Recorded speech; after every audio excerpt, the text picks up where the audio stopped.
विधानसभा के बजट सत्र में एक बार फिर से हंगामा। विपक्ष ने कहा अंग्रेजों से लड़े हम, आजादी दिलाई हमने। पूर्व मंत्री उमेश पटेल ने एक बार फिर उठाया मुद्दा, कहा भारतीय जनता पार्टी सरकार को अंग्रेजों की संज्ञा दी है। विधायक धर्मजीत सिंह का बड़ा बयान, विधानसभा में प्रश्नकाल महत्वपूर्ण समय होता है। विधायक धर्मजीत सिंह, कांग्रेस के विधायक अपने नेता को खुश करने में लगे रहते हैं।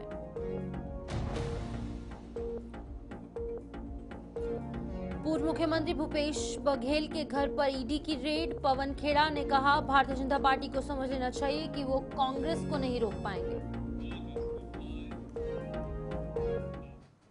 छत्तीसगढ़ बुलेटिन में आपका स्वागत है और मैं हूं शिप्वन शर्मा। तो चलिए शुरुआत करेंगे बुलेटिन की। पूर्व मंत्री उमेश पटेल ने एक बार फिर से मुद्दा उठाते हुए भारतीय जनता पार्टी सरकार को अंग्रेज की संज्ञा दी है और कहा है कि कांग्रेस अंग्रेजों से लड़कर देश को आजाद करवाया गया है। आज हम भारतीय जनता पार्टी रूपी अंग्रेज से लड़ रहे हैं और लड़ाई निरंतर जारी रहेगी। आगे पूर्व मंत्री उमेश पटेल ने कहा कि जब जब विधानसभा में सवाल पूछे जाते हैं तब तब ईडी छापेमारी करती है। ऐसा ही हुआ है। पूर्व मुख्यमंत्री भूपेश बघेल के निवास पर ईडी का पहुंचना और डराना धमकाना। पूर्व मुख्यमंत्री ने सरकार से सवाल पूछे थे, सरकार को कटघरे में लाकर खड़ा किया था, जिसके बाद ईडी पूर्व मुख्यमंत्री भूपेश बघेल के निवास पर पहुंची। देखिए, पिछले दिनों जब कवासी लखमा जी ने एक प्रश्न उठाया था भ्रष्टाचार का मामला पुल पुलिया में, उसके 2 दिन बाद उनके यहाँ ईडी पहुंच जाती है।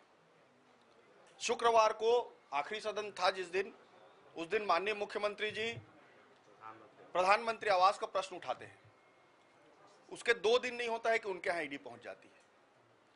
भारतीय जनता पार्टी लोकतंत्र को समाप्त करने की कोशिश कर रही है। कोई भी व्यक्ति जो विधानसभा में प्रश्न उठाएगा उसको डराने की कोशिश कर रही है, एक संदेश देने की कोशिश कर रही है कि अगर कोई भी विधानसभा में प्रश्न उठाएगा, मुख्यमंत्री जी के बारे में कोई भी कुछ बोलेगा तो उसकी आवाज को बंद कर दिया जाएगा ईडी के द्वारा।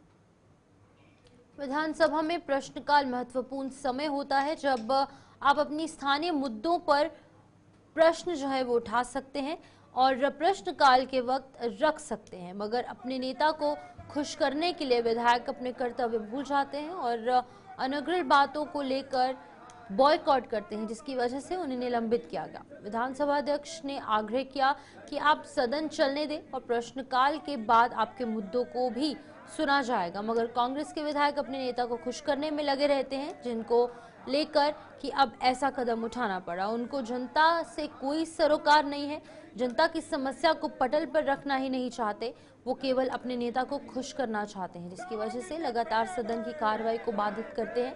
ऐसा आरोप विधायक धर्मजीत सिंह ने लगाया है।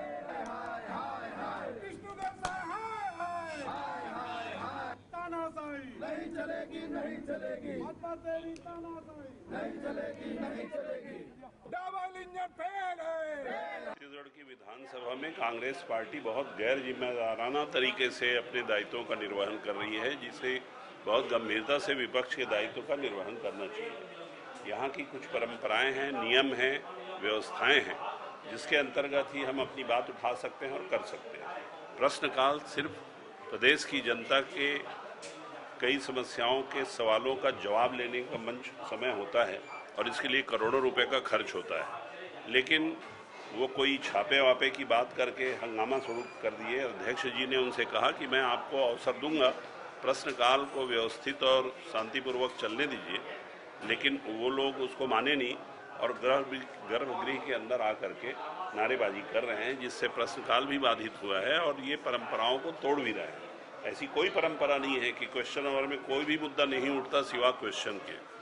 तो अब इनको जब नियम कायदा कानून पे ही विश्वास नहीं है तो अपने जिद में अड़े हुए हैं और उसी का प्रतिफल है कि वो स्वयं निलंबित भी हो गए हैं।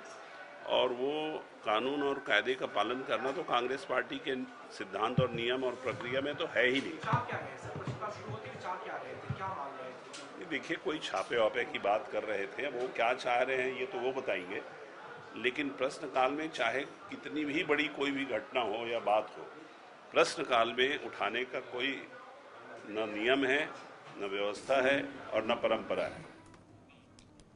वहीं आगे बढ़ेंगे, आपको बता दें कि रायपुर उत्तर विधायक पुरंदर मिश्रा ने नगरपालिका निगम रायपुर के सभापति सूर्यकांत राठौर और रायपुर प्रेस क्लब के अध्यक्ष प्रफुल्ल ठाकुर, प्रेस क्लब के पूर्व अध्यक्ष ब्रजेश चौबे सहित रायपुर प्रेस क्लब के पदाधिकारी गणों, कार्यकारिणी सदस्यों, पूर्व पदाधिकारी गणों और पत्रकार बंधुओं की उपस्थिति में रायपुर प्रेस क्लब भवन में 17 लाख रुपए की स्वीकृत लागत से रायपुर नगरपालिका निगम के सामान्य निधि मद से सामुदायिक भवन की मरम्मत के कार्य सहित उसके सौंदर्यीकरण कार्य का लोकार्पण किया और रायपुर उत्तर विधायक निधि मद से 10 लाख रुपए की स्वीकृति लागत से अतिरिक्त कक्ष का निर्माण कार्य करने के लिए श्रीफल तोड़कर और कुदाल चलाकर भूमि पूजन कर शानदार सौगात।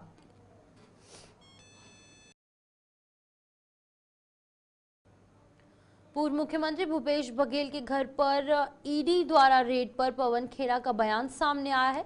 उन्होंने कहा कि आज जब संसद का सत्र शुरू हो रहा था, चारों तरफ से घिरी हुई भारतीय जनता पार्टी ने हेडलाइंस बदलने के लिए देश का ध्यान टैरिफ, गिरती हुई अर्थव्यवस्था, वोटर लिस्ट फ्रॉड आदि से भटकाने के लिए आज सुबह से ही कांग्रेस के वरिष्ठ नेता पूर्व मुख्यमंत्री भूपेश बघेल के घर पर ईडी द्वारा रेड करवाई।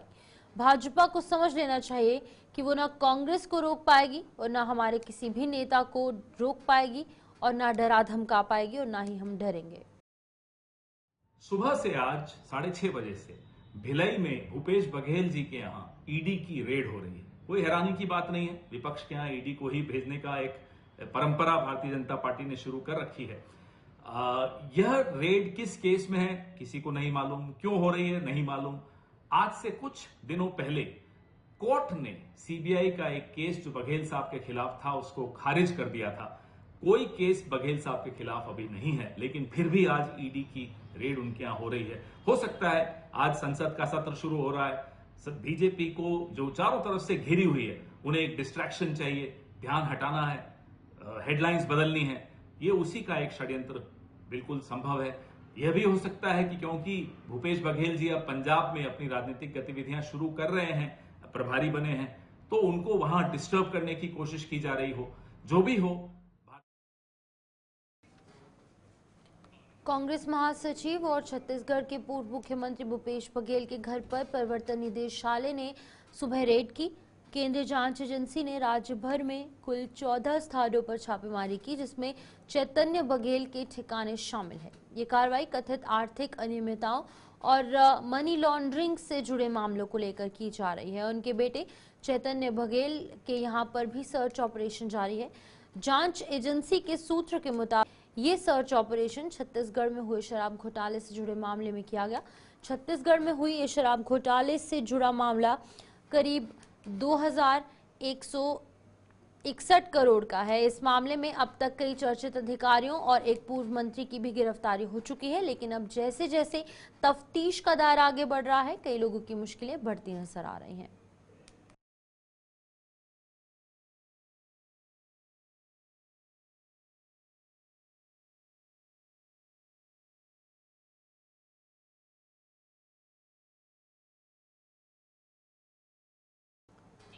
रायपुर स्मार्ट सिटी बन गया और पूर्ववर्ती सरकार में मास्टर प्लान भी तैयार किया गया, मगर मास्टर प्लान में हजारों शिकायतें हैं, जिसे लेकर लगातार सवाल उठ रहे हैं। विधानसभा के बजट सत्र में पूर्व मंत्री विधायक राजेश मूडत ने राजधानी रायपुर को लेकर सवाल उठाए और इस विषय को लेकर मंत्री से मांग की कि रायपुर जिस हिसाब से बढ़ रहा है उस हिसाब से मास्टर प्लानिंग होनी चाहिए और पूर्व की गड़बड़ी सुधारी जाए और दोषियों पर कार्रवाई की जाए, क्योंकि मास्टर प्लानिंग में गड़बड़ी हुई है और लगातार लोग परेशान हो रहे हैं। रायपुर राजधानी मास्टर प्लान को लेकर के मंत्री जी ने पूर्व विधानसभा के अपने उत्तर में कहा कि पूर्ववर्ती सरकार ने जो मास्टर प्लान जारी किया था उसमें कई अनियमितताएं थी। उन अनियमितताओं की जांच चल रही है। मैंने माननीय मंत्री जी का ध्यान आकर्षित करते हुए पूर्व उत्तर के साथ में पूछा कि लगभग 1000 से ज़्यादा शिकायतें पेंडिंग है और इस मास्टर प्लान का निर्माण किया तो किस जोन के आधार पे किया, किसी का लैंड यूज चेंज किया तो वह लैंड यूज उस क्षेत्र की आवश्यकता की दृष्टि को देखते हुए किया गया अगर उसमें मास्टर प्लान में एमआर सड़कें जो प्रस्तावित थी वह विलोपित की गई तो किस कारण विलोपित की गई? जिस प्रकार से रायपुर का घनत्व बढ़ रहा है, जिस प्रकार से रायपुर चारों तरफ फैलते जा रहा है, मास्टर प्लान इसलिए निर्माण किया जाता है एक व्यवस्थित सुनिश्चित तरीके से।